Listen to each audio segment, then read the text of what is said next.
আসসালামু আলাইকুম, কেমন আছেন সবাই? অনেক দিন যাবৎ আসলে ভিডিও করা হয় না অনলাইনে, কারণ আমি সৌদি আরবে চাকরিজনিত একটা সমস্যার কারণে অনেক দিন থেকে ভিডিও করতে পারতেছি না। তো আজকে যখন আমরা বাইরে বেরোইছি, তো এখন রাত প্রায় 8:30। তো এই সময় আমি আর আমার বন্ধু দুইজনে বের হয়েছি। তো এই জায়গাটা যেহেতু আমরা অনেক দিন যাবৎ আসি, এই রাস্তাটা আমরা শুরু থেকেই দেখে আসতেছি। দেখেন, প্রথম যখন আমরা এই রাস্তাটাতে আসছিলাম, তখন এই রাস্তাটাতে তেমন কোনো গাছপালা ছিল না, আর আশেপাশে কোনো বিল্ডিংও ছিল না, একদম মরুভূমির মতো ছিল। এখন জায়গাটা এমন হয়ে গেছে যে বিল্ডিং উঠে গেছে, এখানে একটা বড় একটা শহর হয়ে গেছে।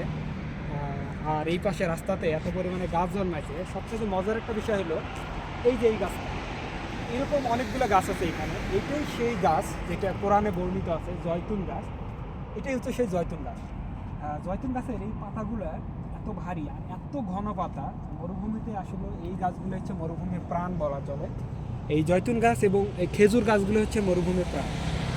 তো গাছটার বয়স 2 থেকে 3 বছর হয়েছে, কিন্তু এই পাতা আর এর ঘন ভিতরে দেখাই, দেখেন কী পরিমাণে ঘন এই গাছটার পাতা। আর পাতাগুলো অনেকটা ওজন, অনেক ওজন পাতাগুলো। আর এই পাতাটা দেখতে অনেকটা বাংলাদেশে যে মেহেদি পাতা আছে, সেই মেহেদি পাতার মতো লাগে গাছটা। আর এই গাছটাতে এখনও ফল আসেনি, সম্ভবত এটা ফল আসবে আর কিছুদিন বয়স হলে। কিন্তু গাছটা দেখতে অসাধারণ সুন্দর লাগে, কি সুন্দর!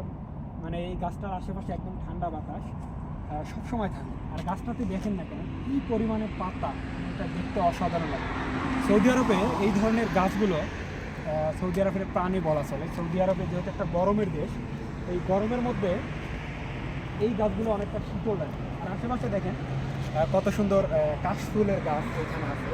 তো জায়গাটাতে মোটামুটি অনেকটা বাংলাদেশের ফিল পাওয়া যায়। এই পাশে যে জায়গাটা দেখো, এই পাশে যে বিল্ডিংগুলো হয়েছে, এই পাশের এই বিল্ডিংগুলো কিছুদিন আগেও ছিল না, এটা একদম মরুভূমির মতো শূন্য ছিল। এবং এই পাশে যদি দেখাই যে এইখানে হল করে দেওয়া হয়েছে সাইডে, যেগুলো স্টিল দিয়ে করা হয়েছে।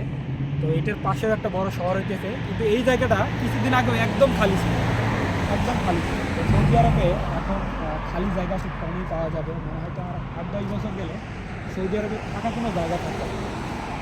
এত পরিমাণে এখন সারা পৃথিবীতেই এই ধরনের বিল্ডিং হচ্ছে, যেগুলো মানুষের বসবাসের জন্য তৈরি করা হইতেছে।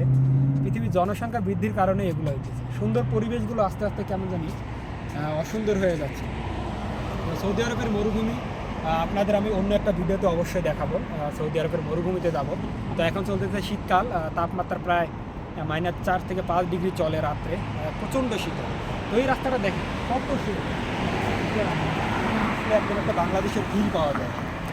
তো আপনারা যারা সৌদি আরব দেখতে চান এবং সৌদি আরবকে যারা ভালোবাসেন, সৌদি আরব সম্পর্কে যারা জানতে চান, তারা অবশ্যই আমার এই পেজের সাথে যুক্ত থাকবেন। আমি জামাল বাদশা, সৌদি আরবের রাজধানী রিয়াদ থেকে আপনাদের এরকম প্রতিদিন নিত্য নতুন ভিডিও দিয়ে থাকি। যারা সৌদি আরব সম্পর্কে জানতে চান, তারা অবশ্যই আমার সাথে যুক্ত থাকবেন। তো সেই পর্যন্ত সবাই ভালো থাকবেন, সুস্থ থাকবেন। আল্লাহ হাফেজ। দেখা হবে আবার নতুন কোনো ভিডিওতে।